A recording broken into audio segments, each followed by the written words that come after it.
मैं जब विश्वविद्यालय में था तो मेरे वाइस चांसलर को मैं मिलने गया।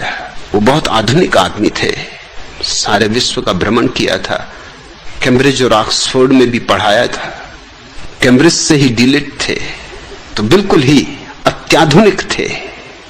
उन्होंने मेरी दाढ़ी मूछ देखी और मैं तो यूनिवर्सिटी में भी लुंगी पहनता था, एक बड़ा झब्बा, और खड़ा हूं कि आधा मील से लोगों को पता चल जाए कि मैं आ रहा हूं, तो लोग सावधान हो जाएं कि बाबा जी आ रहे हैं। जिनको डरना हो डर जाएं, जिनको भागना हो भाग जाएं, जिनको जो भी इंतजाम करना हो कर ले। मैं गया था उनसे कि मुझे स्कॉलरशिप चाहिए। उन्होंने कहा कि स्कॉलरशिप तो पीछे हम बात करेंगे, पहले मैं ये पूछना चाहता हूं कि तुमने बाल और दाढ़ी क्यों बढ़ाए। मेरे विभाग के दो जो अध्यक्ष थे, मेरे जो प्रोफेसर थे, मुझे बहुत प्रेम करते थे, जो मेरे साथ गए थे मेरी सिफारिश के लिए कि मुझे निश्चित ही स्कॉलरशिप मिलनी चाहिए। वो मुझे समझा के ले गए थे कि देखो किसी विवाद में नहीं पड़ना। रास्ते भर मुझे समझाते रहे थे, देखो मैं तुमसे फिर कहता हूं। दरवाजे के बाहर भी उन्होंने मुझसे कहा, देखो मैं तुमसे फिर कहता हूं, बात विवाद नहीं करना, अपने को स्कॉलरशिप लेने से मतलब है, और स्कॉलरशिप तुम्हें मिल जाएगी। मैंने उनसे बात की है, वो राजी है, कोई अड़चन नहीं है। लेकिन तुमने अगर कोई बात विवाद खड़ा कर लिया तो मुश्किल खड़ी हो जाएगी। तुम जैसे मुझसे बात विवाद करते हो उनसे मत करना। मैं सुनता रहा, मैंने कहा कि जब उनसे नहीं करना तो तुमसे भी नहीं कर रहा हूं।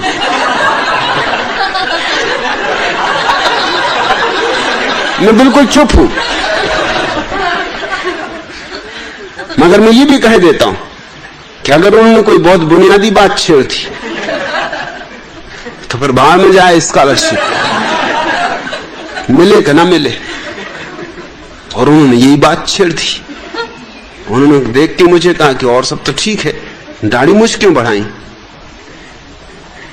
मेरे प्रोफेसर जो मेरे पास ही बैठे थे, पैर से मेरे पैर में पैर मारने लगे कि चुप। मैंने उनसे कहा कि देखिए, इसके पहले कि मैं आपसे बात करूं, मेरे प्रोफेसर को कहिए कि मेरी टांग में टांग न मार। मेरे प्रोफेसर तो बहुत घबरा गए, उनको तो पसीने छूट गया। मैंने कहा कि तुम्हें क्यों पसीने छूट रहा है, स्कॉलरशिप मेरी जा रही, जाने दो। और वाइस चांसलर तो बहुत हैरान हुआ कि मामला क्या, उन्होंने क्यों टांग में टांग मार रहा है। मैंने कहा ये मुझे समझाते आ रहे हैं रास्ते भर से कि अगर विवाद किया तो स्कॉलरशिप चली जाएगी। मैंने भी इनसे कह रखा है कि अगर उन्होंने कोई बुनियादी बात छेड़ी तो विवाद होकर रहेगा। आपने बुनियादी बात छेड़ दी, अब ये मेरी टांग में टांग मार रहे। अब मैं स्कॉलरशिप की फिक्र करूं कि अपनी आत्मरक्षा करूं, आप बोलिए। उन्होंने कहा तुम फिक्र छोड़ो, विवाद कर सकते हो, स्कॉलरशिप कहीं नहीं जाएगी। मैंने कहा स्कॉलरशिप का मामला पहले निपटा दीजिए, ताकि ये नहीं तो ये मेरी टांग में टांग मारेंगे। बात इतनी साफ थी कि उन्होंने पहले मेरी स्कॉलरशिप के फॉर्म पे दस्तखत किया कि ये खत्म, अब बोलो।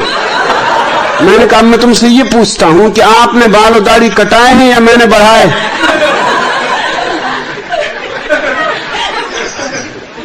ये तो अपने आप बढ़े, आपने कटाए क्यों। उन्होंने कहा ये बात ठीक है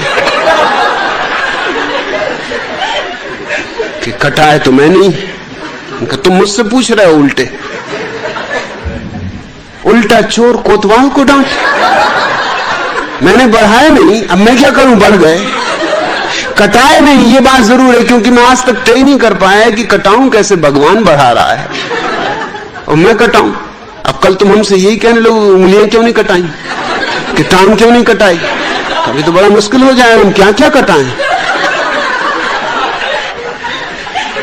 तुमने क्यों कटाए। उन्होंने कहा कि मुझे थोड़ा सोचने का समय दो। कितना समय चाहिए। मैंने कहा स्कॉलरशिप का मामला तो खत्म हो चुका है, अब ये बात चलेगी, इसको मैं छोड़ने वाला नहीं हूं, मैं रोज आ जाया करूंगा। आप सोचें रोज मैं ठीक 11 बजे आपके दफ्तर पर दस्तक दिया करूंगा। दस्तक देने की वैसे भी जरूरत नहीं, मेरी खड़ा हूं करीब आधा मील से बस।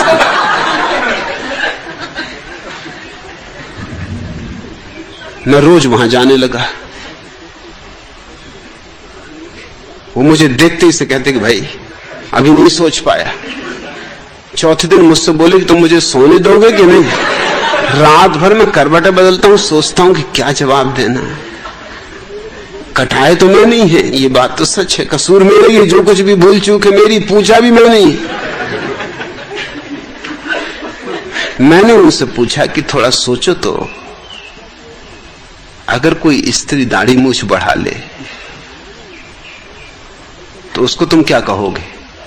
कहे उसको हम पागल कहेंगे। तो मैंने कहा कोई पुरुष दाढ़ी मूछ कटा ले उसको तुम क्या कहोगे? स्त्री बेचारी पागल, क्योंकि दाढ़ी मूछ बढ़ा ली। मैं उनसे पूछा कि अगर स्त्री दाढ़ी मूछ बढ़ा ले उससे कोई विवाह करेगा? उनका भाई मुश्किल है उससे कोई विवाह करे। आप विवाह करोगे? मैं तो कतई नहीं करूंगा, दाढ़ी मूछ वाली स्त्री से कौन विवाह करे? तो मैंने कहा कि और जिस स्त्री ने आपसे विवाह किया है उसे चुल्लू भर पानी में डूब के मर जाना चाहिए। उसने दाढ़ी मूछ रहित पुरुष से विवाह कर लिया। ये क्या अन्याय है, ये कैसा मापदंड है? दोहरे मापदंड चल रहे हैं।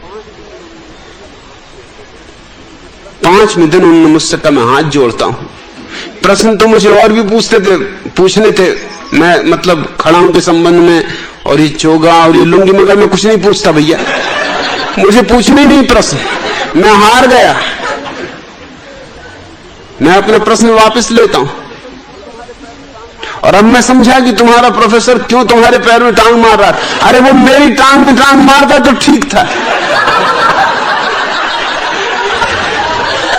उसे मुझे सावधान करना था, तुम्हें क्या सावधान करना?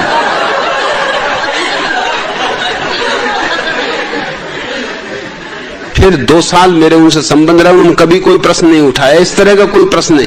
चाहे मैं वो देख भी ले कि मैं कुछ ठीक नहीं कर रहा हूं जो कि यूनिवर्सिटी के स्नातक को करना चाहिए,